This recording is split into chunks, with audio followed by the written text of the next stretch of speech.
All right, let's talk martial law and why I think this will be the biggest mistake of the whole Trump regime. I'm reading a lot of concern from people. They're like, don't provoke violence. Trump wants to provoke violence so he can instill martial law. Let me be very clear. I am not advocating for violence. I think it's going to be a really terrible thing. If ICE does provoke a violent armed response from somebody and then they implement martial law, then this is going to be Trump's version of a 3-day special military operation. Because when Putin invaded Ukraine, all of his yes men told him this will be a 3-day quick military operation. Will cut the head off of Kiev, and then you will have Ukraine, and Ukrainians will welcome you as liberator. 3 years later, they haven't taken Ukraine, and they are stuck in the middle of a bloody war. Same thing with Trump. He is surrounded by all these ideologues that are from like the Heritage Foundation. Their policies are based in a fantasy land. They're not based in reality, and they greatly overestimate their level of support from the general populace. So the vast majority of Trump supporters are between the ages of 60 and 80, and the younger people get, the less they support him. Our country was literally founded on a bloody, violent revolution. Our entire mythos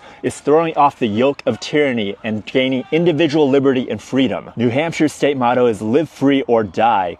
We dare defend our rights is Alabama. The people rule. Arkansas. Justice for all. District of Columbia.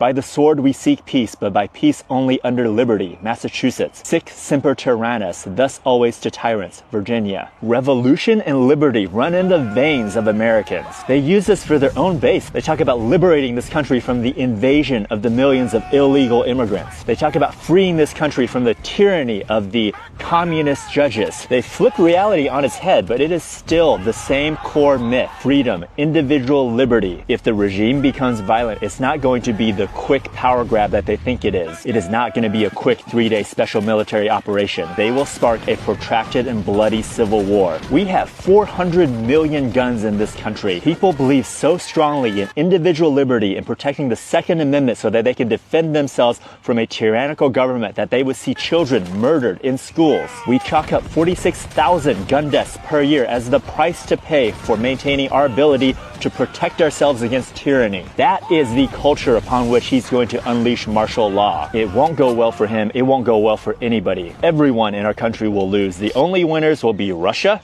It'll be China, which leads me to believe that Agent Krasnov is going to absolutely push for martial law and violence in order to start a civil war. Organize with your community, exercise your Second Amendment right, take training. That is super important. These are civilians. Members of the Lincoln Heights Safety and Watch program. After neo-Nazis held a rally here last month, carrying rifles, waving swastikas, and hurling racial slurs.